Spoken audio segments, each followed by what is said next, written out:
नमस्कार, मैं हूँ Rashmi, MEd gold medalist, NET qualify.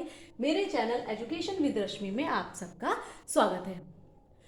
कुछ नेटवर्क का इशू था दोस्तों, इसलिए 2-3 दिन आपकी क्लास नहीं हो पाई। अब लगातार कंटिन्यू आपकी क्लासेस होंगी, ठीक है। लगातार आपको क्लास मिलेंगी और आप उसको अटेंड करते रहिए। तो सिलेबस में, साइकोलॉजी के सिलेबस से बढ़ते हुए आगे जो आज का आपका टॉपिक है वो है आपका विकास, बाल विकास, ठीक है। बाल विकास की प्रक्रिया जो पूरी है, और बाल विकास किस किस अवस्था में किस तरीके से होता है, वो सब आपका धीरे धीरे धीरे धीरे सिलेबस में कवर किया जाएगा। तो सबसे पहले यहाँ पर एक पॉइंट आता है मानव विकास, ठीक है। ये दोनों पॉइंट जो है वो आपको समझने हैं और बहुत बारीकी से समझने हैं कि दो पॉइंट जो है यहाँ पर, एक है मानव विकास और दूसरा है बाल विकास, ठीक है। तो मानव विकास क्या है? मानव विकास की प्रक्रिया कहाँ से प्रारंभ हो जाती है? गर्भावस्था से प्रारंभ हो जाती है, यानी गर्भाधान, यानी कि जहां से गर्भधारण होता है वहीं से जो मनुष्य के विकास की प्रक्रिया प्रारंभ हो जाती है। और इसका अंत कहाँ आकर होता है? मृत्यु तक, यानी कि गर्भावस्था से लेकर मृत्यु तक की जो प्रक्रिया चलती है विकास की, वो कौन सी प्रक्रिया कहलाती है? मानव विकास की प्रक्रिया कहलाती है। अब यहाँ पर बीच में पॉइंट आप जोड़ते रहिए। शिशु का जन्म होता है, फिर वो शैशवावस्था में आता है, बाल्यावस्था, किशोरावस्था, प्रौढ़ावस्था, लास्ट में वृद्धावस्था, ठीक है। तो ये जो एक पूरी जो प्रक्रिया है जो गर्भावस्था से, गर्भधान से शुरू होती है, गर्भावस्था यानी कि ये जो प्रक्रिया है ये गर्भधान से कब तक चलती है? 9 महीने तक चलती है। फिर बच्चे का, शिशु का जन्म हो जाता है। शैशवावस्था 0 से 5-6 साल तक की चलती है। बाल्यावस्था 6 से 12 वर्ष, 0 से 5 साल, 6 से 12 वर्ष। किशोरावस्था 12 से 18 वर्ष, प्रौढ़ावस्था 18 वर्ष से 60 वर्ष, और वृद्धावस्था 60 से मृत्यु तक। यानी कि ये एक कहते हैं कि मनोवैज्ञानिकों ने एक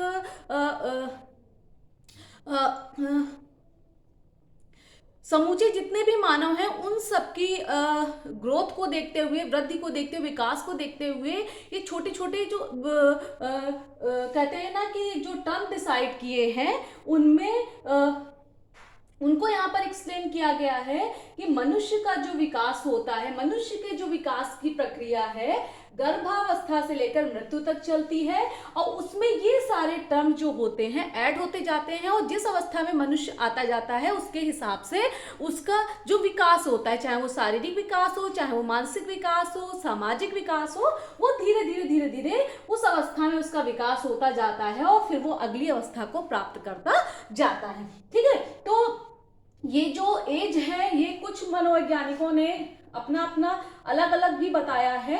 जैसे कि कुछ ने 0 से 5 से 6 साल बता दिया शैशवावस्था को, लेकिन जो एक मोटी मोटी बात कहेंगे वो यही है, जो सर्वमान्य जो एज ग्रुप है वो यही है। अब जैसे कि प्रौढ़ावस्था की बात करें तो 60 से 65 साल, वृद्धावस्था 70 साल से शुरू हो रही है, 65 साल से शुरू हो रही है। तो इसमें थोड़ा मतभेद है, उनमें कोई भी कंफ्यूजन मत रखिएगा, ठीक है। एक मोटी मोटी सी बात है जिसको सबने क्या किया है? स्वीकार किया है, सारे मनोवैज्ञानिकों ने स्वीकार किया है, ठीक है।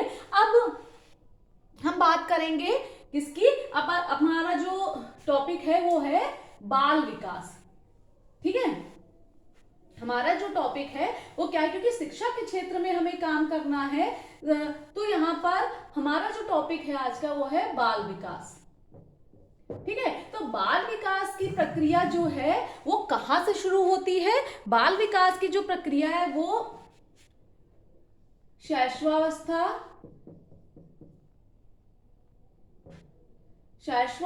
से शुरू होकर कहां तक चलती है? किशोरावस्था तक, किशोरावस्था, ठीक है। जो शिक्षा के क्षेत्र में जो भी बच्चे का विकास का और वृद्धि की जो बात की गई, जो उनका एरिया लिया गया है वो कहाँ से लिया गया, शैशवावस्था से किशोरावस्था तक। तो शैशवावस्था के बीच में कौन सा आपका एक आ जाएगा, बाल्यावस्था। ठीक है, 0 से 5, 6 से 12 और 12 से 18। ठीक है, इतना केवल आपको बच्चे का जो वृद्धि है, विकास है, उसका शारीरिक विकास, मानसिक विकास, संवेगात्मक विकास, सामाजिक विकास, ये सब आपके सिलेबस में कितना आपको पढ़ना है, केवल और केवल इतना पढ़ना। यानी मनुष्य का विकास तो जन्म से लेकर गर्भाधान से लेकर तो कहाँ तक चलता रहता है, मृत्यु तक चलता रहता है। ठीक है, वो आजीवन विकास की प्रक्रिया मनुष्य के जीवन में चलती रहती है। लेकिन अगर हम आपके सिलेबस की बात करें, बाल विकास की बात करें, तो यहाँ पर शैशवावस्था, बाल्यावस्था, किशोरावस्था, ठीक है, ये 3 अवस्थाएं केवल आपको पढ़नी है और इनको भी डिवाइड किया गया है। ठीक है, इनको ऐसा नहीं है कि 0 से 5 साल के सारे बच्चे की जो विशेषताएं हैं वो सारी एक ही विशेषताएं रहेंगी पूरे 5 साल की प्रक्रिया में, या फिर 6 से 12 साल की में समान ही विकास होता रहता है बच्चे का, ऐसा नहीं है। इनको भी कई कई भागों में बांटा गया। जब इनका एक्सप्लेनेशन आएगा तो इनको जिन भागों में बांटा गया उसके हिसाब से इनकी विशेषताएं भी आपको बताई जाएंगी, क्योंकि जो जब तक कि आपको इनकी विशेषताएं इनके एज ग्रुप से नहीं पता चलेंगी तब तक कि उन बच्चों के लिए शिक्षण कार्य करना थोड़ा सा कठिन कार्य माना जाता है। इसीलिए शिक्षा मनोविज्ञान में विकास की अवस्थाओं को सम्मिलित किया गया है। तो अब सबसे पहली हम अवस्था की यहाँ पर आज बात करेंगे आज की क्लास में। बाल विकास में सबसे पहली जो अवस्था है वो है शैशवावस्था।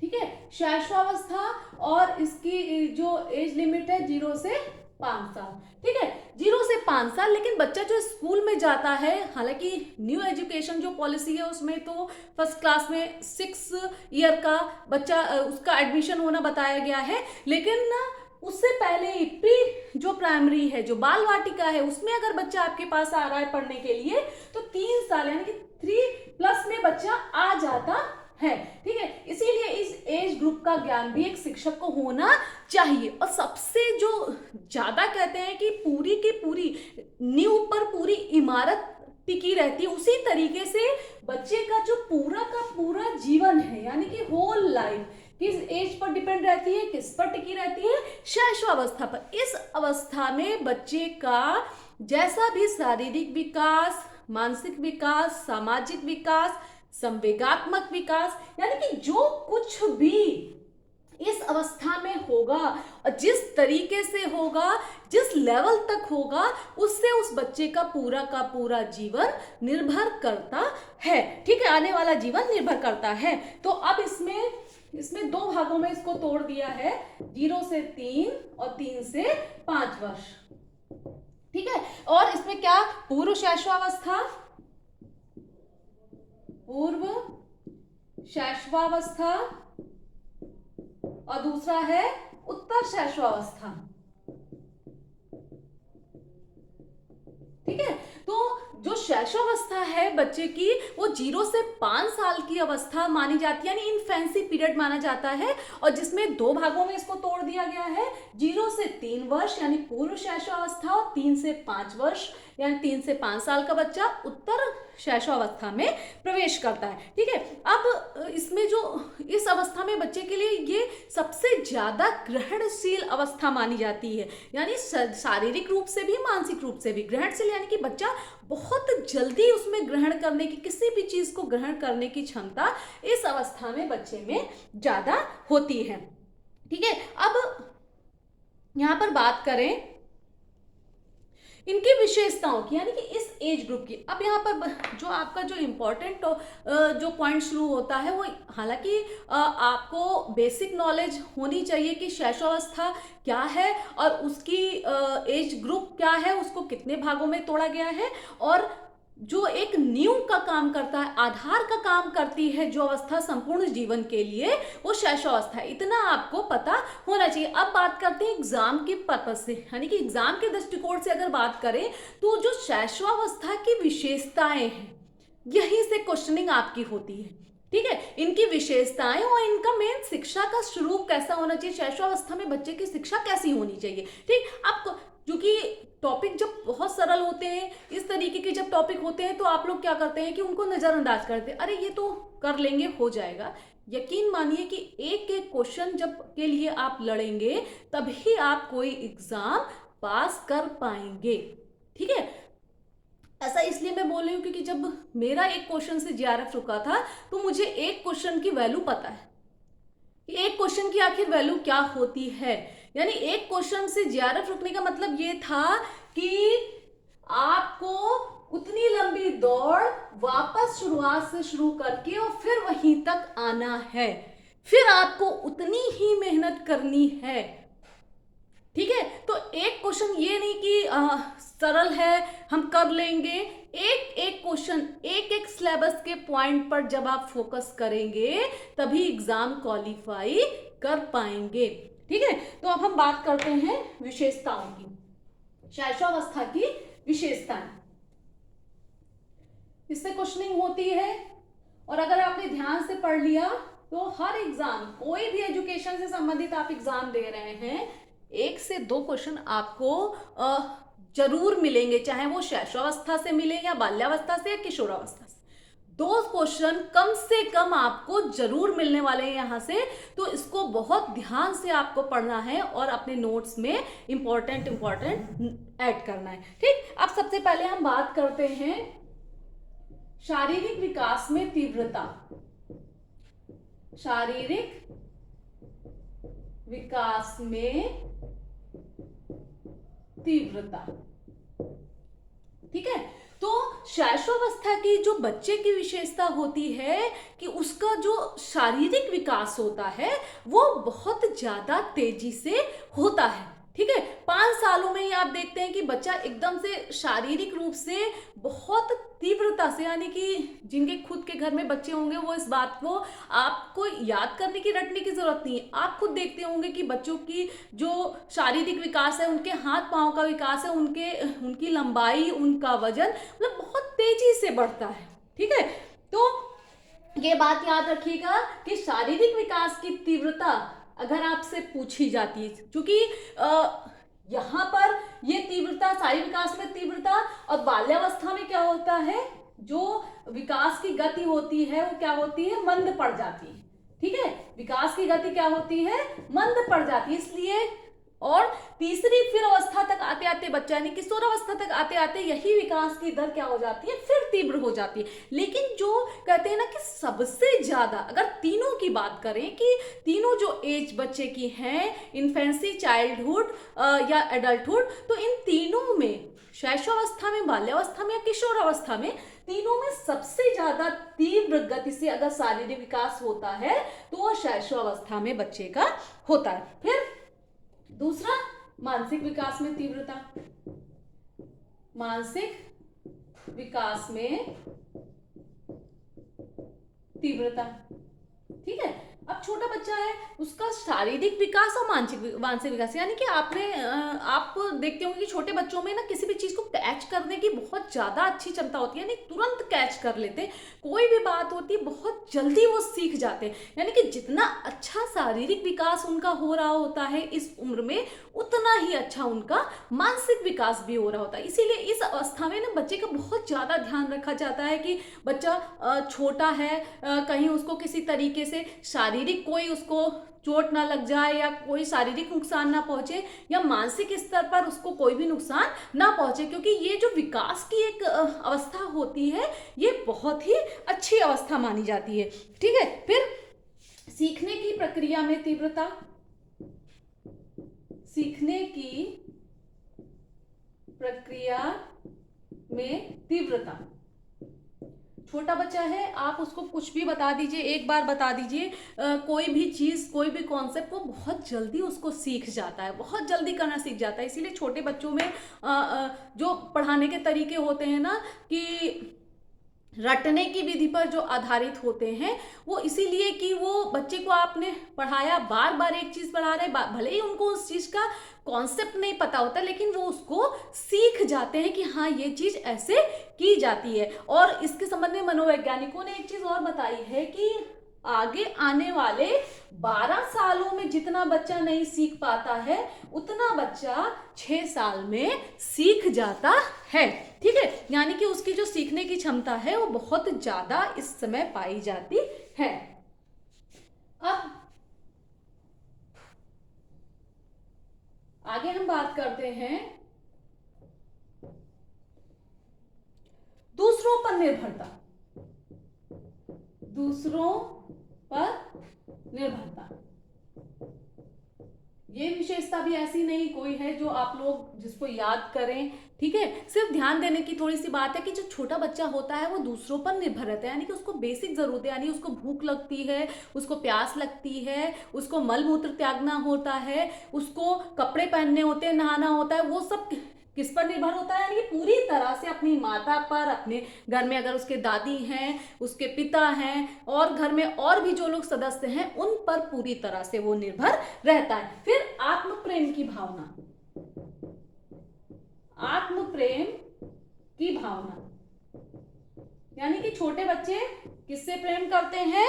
खुद से प्रेम करते हैं, यानी कि खुद से। अगर मान लीजिए कि उन्हें इतना ज्यादा प्रेम होता है अपने आप से, अपनी चीजों से, कि छोटे बच्चों से खिलौने आप मांगते हैं, उनसे कोई खाने की चीजें मांगते हैं, यानी कि वो सब उनसे इतना ज्यादा अटैच होता है छोटा बच्चा कि वो उनको देने से इनकार कर देता है। ठीक है, तो छोटे बच्चों में आत्म प्रेम यानी कि खुद से प्यार करने की भावना बहुत ज्यादा पाई जाती है। नैतिकता का अभाव। नैतिकता का अभाव, ठीक है, इसकी क्वेश्चनिंग एग्जाम में हुई है, इसको नोट कर लीजिए। ठीक है, नैतिकता का अभाव छोटे बच्चों में जो होता है, मॉरलिटी बिल्कुल भी नहीं होती है। जब वो धीरे धीरे धीरे धीरे अगली अवस्था में आते हैं, उसके अगली अवस्था में आते हैं, तो धीरे धीरे उनके परिवार के सदस्य, समाज, शिक्षक सब मिलकर उनको धीरे धीरे सिखाते हैं। लेकिन छोटा बच्चा जो होता है उसको ये नहीं पता होता है कि कहाँ पर किस समय कौन सी बात करनी है, यानी कि किस तरीके का बिहेवियर हमको दिखाना है। जब जहां मन हुआ किसी भी चीज को लेने के लिए जिद करने लगता है, रोने लगता है बच्चा, जहां मन होता है वहां पर वो बात बोल देता है जो नहीं बोलने वाली होती है, यानी कि पूरी तरह से एक जो कहते हैं ना मॉरलिटी होती है, उसको उसके बारे में कोई भी ज्ञान नहीं होता है। और ये क्वेश्चनिंग एग्जाम में हुई है कि ऐसी कौन सी अवस्था है जिसमें बच्चों में नैतिकता का पूरी तरीके से अभाव होता है। या फिर इसकी क्वेश्चनिंग कई बार ऐसी हो सकती है कि शैशवावस्था की विशेषताएं नहीं है, उसे 5, 6, 8 विशेषता दी हुई हैं और कौन सी नहीं है। ठीक है, या फिर कौन कौन सी हैं, और या फिर एक सिंगल भी हो सकता है कि नैतिकता का अभाव या फिर आत्म प्रेम की भावना या दूसरों पर निर्भरता किस अवस्था की विशेषताओं में पाई जाती है। ठीक है, इस तरीके से इसकी क्वेश्चनिंग हो सकती है विशेषताओं की। तो इसके लिए जरूरी यह है कि हर एक विशेषता आपको पता हो, आपको याद हो। ठीक, फिर मूल प्रवृत्तियों पर आधारित व्यवहार। मूल प्रवृत्तियों पर आधारित व्यवहार। छोटा बच्चा होता है, मूल प्रवृत्तियां क्या होती हैं? जो व्यक्ति अपने साथ लेकर पैदा होता है, ठीक है, अपने साथ उसको व्यवहार ऐसा होता है कि जो उसको सिखाया नहीं गया हो, ठीक है, वो जन्मजात होता है कि कोई भी चीज, जैसे कि भूख लगने पर रोना है, ठीक है, भूख लगने पर खाना ढूंढना है, ठीक है, तो ये सारी जो चीजें होती हैं, जैसे कि किसी भी चीज को डर को, कोई भी चीज जहां पर खतरा देखा बच्चा तुरंत वहां से भाग जाता है, तो ये सारी चीजें होती हैं। छोटे जो बच्चे होते हैं, शिशु होते हैं, उनको ये कोई सिखाता नहीं, ये अपने जन्म से ही इन चीजों को लेकर पैदा होते हैं। तो ये मूल प्रवृत्तियां, यानी कि जो बिना सीखे व्यक्ति किसी भी चीज को देखकर व्यवहार करता है, उसका जो आचरण होता है, तो मूल प्रवृत्तियां, यानी छोटा बच्चा है, उसको कुछ नहीं पता होता है, बाकी चीजें उसको नहीं पता होती, लेकिन उतना वो जानता है कि भूख लगने पर, प्यास लगने पर हमको रोना है या अपनी माँ के पास जाना है, उनसे खाना मांगना है। तो छोटा बच्चा सिर्फ मूल प्रवृत्तियों पर ही आधारित व्यवहार करता है। ठीक है, फिर हम बात करते हैं सामाजिक भावना का विकास। सामाजिक भावना का विकास।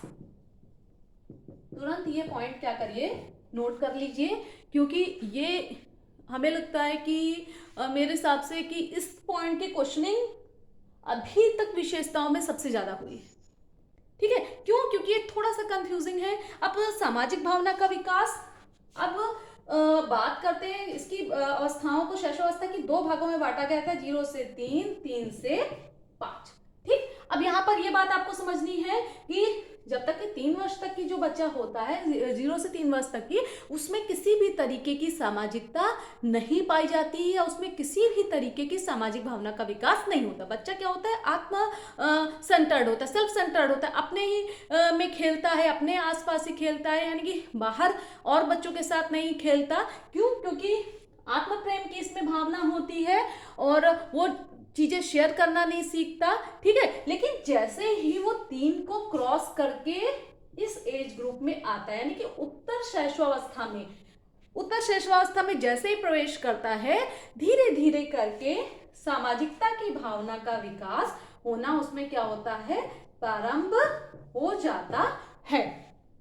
ठीक है, उसमें सामाजिकता की भावना पनपने लगती है, बच्चा बाहर निकलने लगता है और बच्चों से घुलने मिलने, चूंकि स्कूल जाना शुरू करता है तो और बच्चों से घुलने मिलने लगता है, और धीरे धीरे उसमें सामाजिकता की भावना का विकास आने लगता है। ठीक है, अब यहाँ पर क्वेश्चनिंग इसमें किस तरीके की होती है, एक तो सीधा सीधा पूछा जाता है, जहां पर भ्रम की स्थिति उत्पन्न हो जाती है कि सामाजिकता की भावना का विकास किस अवस्था में प्रारंभ हो जाता है। प्रारंभ, क्वेश्चन में एक पॉइंट आप बिल्कुल क्लियर पढ़ लीजिएगा, अगर जहां पर प्रारंभ की बात आती है तो शैशवावस्था में प्रारंभ हो जाता है। ठीक है, यहीं पर एग्जाम में कंफ्यूजन होता है, क्योंकि वो प्रारंभ बोल देते हैं और प्रारंभ पर हमारा ध्यान नहीं जाता। ठीक, तो सामाजिकता की भावना के विकास का प्रारंभ किस अवस्था में हो जाता है, शैशवावस्था में ही प्रारंभ हो जाता है। और अगर बात आती है इन दोनों की, ठीक है, प्रारंभिक शैशवावस्था और उत्तर शैशवावस्था, तो सामाजिकता की भावना का विकास उत्तर शैशवावस्था में प्रारंभ होता है, या फिर शैशवावस्था के अंतिम काल में। ठीक है, अगर कहीं पर भी आपको लिखा दिख जाए अंतिम काल या अंतिम वर्षों में, ठीक है, तो इन दोनों चीजों को आप क्लियर वहां पर ध्यान रखिएगा कि अगर सामाजिकता का विकास आता है तो वो शैशवावस्था ही होगा, चाहे वहां पर शैशवावस्था दिया हो, चाहे वहां पर उत्तर शैशवावस्था दिया हो, चाहे अंतिम काल दिया हो शैशवावस्था का, या शैशवावस्था के अंतिम वर्षों दिया हो। ठीक है, अब हम आगे बढ़ते हैं, संवेगों का प्रदर्शन। ठीक है, अगला जो पॉइंट है इसका,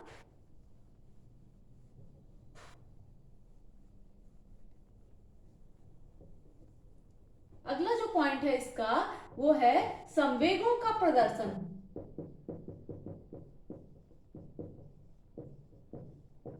संवेग क्या है?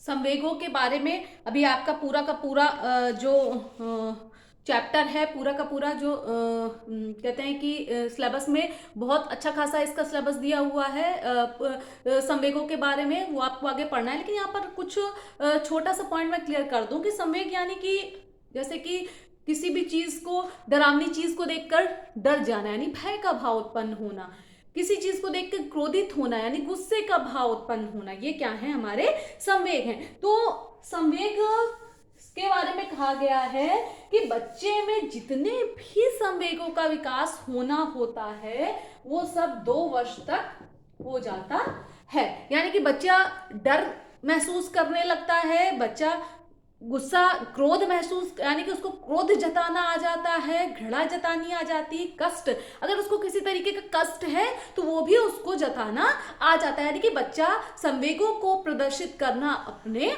सीख जाता है। ठीक है, अब आगे बढ़ते हैं, दोहराने की प्रवृत्ति। दोहराने की प्रवृत्ति, छोटे बच्चे क्या करते हैं, कोई बात अगर उनके सामने बोल दी जाए, कह दी जाए, तो उनमें बार बार उस चीज को रिपीट करने की प्रवृत्ति होती है, वो उसको दोहराते रहते हैं और धीरे धीरे वो सीख जाते हैं। ठीक है, जैसे कि बच्चों को जब बोलना सिखाया जाता है, ठीक है, जैसे कि मामा, ठीक है, वो मामा पूरा दिन वही मामा, काका, पापा, ठीक है, वो सब बोलते रहते हैं और बोलते बोलते धीरे धीरे सीख जाते हैं। इसलिए छोटे बच्चों में जो दोहराने की प्रवृत्ति किसी भी चीज को होती है बहुत ज्यादा होती है। फिर जिज्ञासा की प्रवृत्ति, जिज्ञासा की प्रवृत्ति, ठीक है, हर चीज की जिज्ञासा, हर चीज में जिज्ञासा, यानी ये क्या है, क्यों है, कैसे है, ठीक है। तो ये सब चीजें जो जिज्ञासा है, ये छोटे बच्चे क्वेश्चनिंग करते रहते हैं पेरेंट्स से, शिक्षक से, और यहीं पर हमारी एक नैतिक जिम्मेदारी बनती है कि हम उन बच्चों को किस तरीके से हैंडल करते हैं, यानी कि उनके अंदर जो जिज्ञासा है, ठीक है। अब जिज्ञासाएं तो बहुत सारी बच्चों के अंदर है, लेकिन अब उनके लेवल का जवाब देना, उनके लेवल का हमको आंसर देना है कि वो बच्चे हमारी बात को, अब हर चीज, बहुत सारी ऐसी क्रिटिकल चीजें होती है जो बच्चे कभी कभी पूछ लेते हैं, तो उनके लेवल के हिसाब से कि अगर हम उनको उसके बारे में कुछ बच्चों को समझा रहे हैं तो वो बात उन बच्चों को समझ में आनी चाहिए। तो हर बच्चे में जिज्ञासा होती है और जिज्ञासा के कारण ही वो धीरे धीरे धीरे धीरे चीजें सीखते हैं, क्योंकि अगर हम क्वेश्चनिंग नहीं करेंगे कि ये क्या है, क्यों है, कैसे है, तो हम कोई भी चीज सीख नहीं पाते, ठीक है। फिर अकेले रहने, अकेले या साथ रहने की प्रवृत्ति, साथ रहने की प्रवृत्ति, ठीक है, अकेले या साथ रहने की प्रवृत्ति। अभी इससे पहले जो आपका सामाजिकता की भावना का विकास है मैंने क्लियर किया था। तो अकेले 0 से 3 साल तक के बच्चे क्या करते हैं, अकेले रहते हैं, अकेले खेलते हैं, घर पे ही रहते हैं, और साथ उनका 3 से 5 साल के ग्रुप में पहुंचते ही दूसरे बच्चों के साथ घुलने मिलने, साथ रहने की प्रवृत्ति का उनमें धीरे धीरे विकास हो जाता है, ठीक है। तो ये आपकी जो विशेषताएं थी वो शैशवावस्था में एक बच्चे की विशेषताएं थी, इनसे क्वेश्चनिंग होती है, ध्यान से पढ़िए इनको। और अगर कोई भी आपको समस्या आ रही है इससे संबंधित, तो आप उसके बारे में कमेंट बॉक्स में बता सकते हैं, और जुड़े रहिए साथ में। अब आपकी क्लास रेगुलर होंगी। उम्मीद है कि आपको आज की क्लास पसंद आई होगी। चैनल को लाइक करिए, सब्सक्राइब करिए। नमस्कार।